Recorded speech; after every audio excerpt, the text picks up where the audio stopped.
The sun was barely lifting over the red mesas when Luke Callahan rode into the Salt River Valley.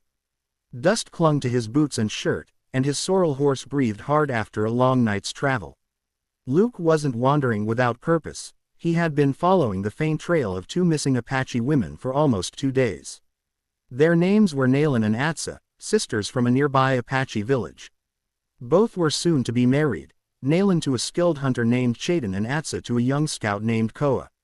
Their weddings were only days away, but the sisters had disappeared while gathering wild herbs near the river. Their tracks showed signs of being followed, then fading into desert stone. The village elders had sent for help, and Luke, known in the territory as a fair-dealing cowboy who respected the tribes, answered the call. He paused at a ridge, scanning the land. If I were hiding 2 people, he murmured to himself, I'd go where the canyon narrows. His guess soon proved right. Far below, in a shadowed cut in the earth, a thin smoke trail rose. It wasn't from a campfire of travelers, it was too controlled, hidden behind rocks. Luke guided his horse quietly, tying him behind a juniper bush, and crept forward on foot. From his vantage point, he spotted 3 outlaws gathered around a small fire. Their horses were tethered nearby, their saddlebags full. And next to a boulder, sitting with their hands tied but unharmed, were Nayland and Atsa. Luke's jaw tightened. The outlaws looked like amateurs, more interested in quick money than cruelty, but they were still dangerous. He couldn't risk a fight that might frighten or endanger the sisters. Instead he planned carefully. A quiet approach. Luke circled wide, moving from rock to rock. He heard the men talking. We'll trade them by sundown, one of them said. For supplies and silver, another added. And if their village doesn't pay, they will, the first outlaw snapped. Nayland and Atsa sat calmly, whispering to each other in Apache. They were scared but steady, a strength Luke respected. He waited until the outlaws walked away from the sisters to check their horses. Luke stepped out from a sandstone wall and made a soft whistle like a canyon bird. Nayland's eyes widened. She recognized it. It was the signal Luke had used when he helped the village during a drought years earlier. He whispered, "Stay quiet. I'm here to get you home." Atsa nodded slowly. Luke sliced the rope at their wrists with his pocket knife. "When I say run," he whispered, "go toward the juniper ridge. My horse is there. Don't look back." But before they could slip away, a rifle cocked sharply. "Drop the knife, cowboy." Luke froze. The outlaw leader stood behind him, rifle raised. Well, the man sneered. "A cowboy hero. You think you can walk into our camp and steal our bargaining chip?" Luke raised his hands slowly. "They're not bargaining chips," he said calmly. "And you're making this worse for yourselves. Let the women go. No one needs to get hurt." The outlaw laughed. "I'll decide what happens here." But Nayland, quick-minded and brave, suddenly stepped between Luke and the outlaw. "You shouldn't point a weapon at someone who has done nothing wrong," she said firmly. The outlaw hesitated, thrown off by her courage. And that split second was enough. Luke used his boot to kick sand upward, and the outlaw stumbled. Luke pushed Nayland and Atsa toward cover. "Go," he shouted. The 2 sisters sprinted for the ridge just as the other outlaws turned back from the horses. Luke ducked behind a boulder as a warning shot rang out. He didn't fire back. He wasn't there to fight but to protect. He used the rugged terrain to stay out of sight, moving carefully to draw the outlaws away from the fleeing. "Sisters, come on," one bandit yelled. He went that way. The outlaws chased Luke through a narrow canyon. Luke zigzagged, making them lose sight of the exact trail. When he reached a rock ledge, he vaulted behind it and waited. The men thundered past, shouting in confusion.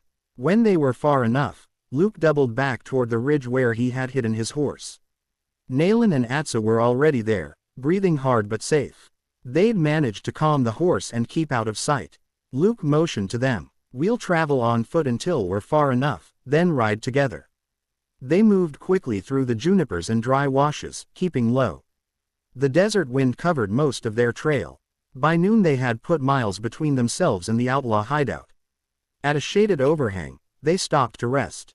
Atsa offered Luke a small piece of dried cornmeal bread from a pouch she'd kept hidden. "You saved us," she said softly. Luke shook his head. "You did just as much. Your courage back there. Most folks wouldn't have had that strength." Nayland smiled slightly. Our mother taught us to face danger with clear minds. I'd say she taught you well. After resting, they mounted Luke's horse, Nayland sitting behind Luke, Atsa holding the saddle horn, and made the slow journey back toward the village. Return to the village. The Apache village came into view late in the afternoon. Children spotted them first, running to alert the elders. Chayden and Koa, the sisters soon-to-be husbands, ran forward with relief written across their faces. Nayland and Atsa dismounted and rushed into the arms of their family. Cheers rose up. The village elder, Taza, approached Luke with deep respect in his eyes. You have done much for our people, Taza said. You brought back those who are precious to us. You will always have a place here. Luke dipped his hat. They saved themselves as much as I helped. It was their strength that carried them through. Chayden stepped up. Still, we owe you. Just promise you'll keep each other safe, Luke replied. That's all I need. The women were guided to the healer's hut for food and rest. The entire village prepared fresh water, blankets, and warm meals for them. They were tired but unharmed, and their spirits remained strong. That evening, a council fire was lit. The people gathered to honor Nayland and Atsa's safe return. Elders sang blessings, and the drums echoed into the surrounding hills. Taza raised his hand for silence. These sisters, he said, stood brave in the face of danger. And this cowboy, he nodded toward Luke, did not think of reward or safety, only of doing what is right. Luke felt embarrassed by the praise, but the warmth of the community settled around him like a blanket. The following morning, Luke led a group of Apache scouts to the canyon. The outlaws had fled during the night, likely frightened off after realizing they'd lost their captives and their chance at ransom.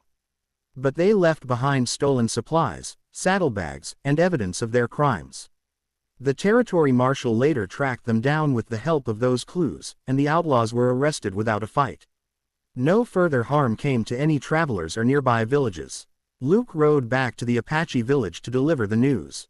Taza nodded. Justice has been done. The land is safer because of your actions. Luke smiled slightly. Glad to hear it. Celebration and farewell. 2 days later, the village prepared for the double wedding of Nayland and Atsa. Colorful woven blankets were hung between the lodge poles, and the scent of mesquite and wild sage filled the air. The sisters, dressed in traditional wedding clothes, looked full of calm joy. Before the ceremony, Nayland approached Luke. You helped us return to this moment, she said. We won't forget. Luke tipped his hat respectfully. Just promise me you'll live happy lives. That's enough for me, Atsa added. You'll always be welcome at our fires. Luke stayed for the ceremony, watching as the sisters joined their hands with those of Chayden and Koa, sealing promises of partnership and harmony. The celebration lasted long into the night with songs, stories, and dances. When dawn finally touched the horizon, Luke saddled his horse. Taza met him at the edge of the village. Where will you go now, friend? Luke shrugged. Wherever someone needs a hand, I suppose. The elder nodded. Then the land will guide you well. Nayland and Atsa waved from a distance, smiling brightly. Luke gave one final nod, then turned his horse toward the open plains. As the sun lit the mesas and the desert wind swept across the land, Luke Callahan rode forward, quiet, steady, and ready for the next trail. Because some heroes didn't need glory, just a good reason to help.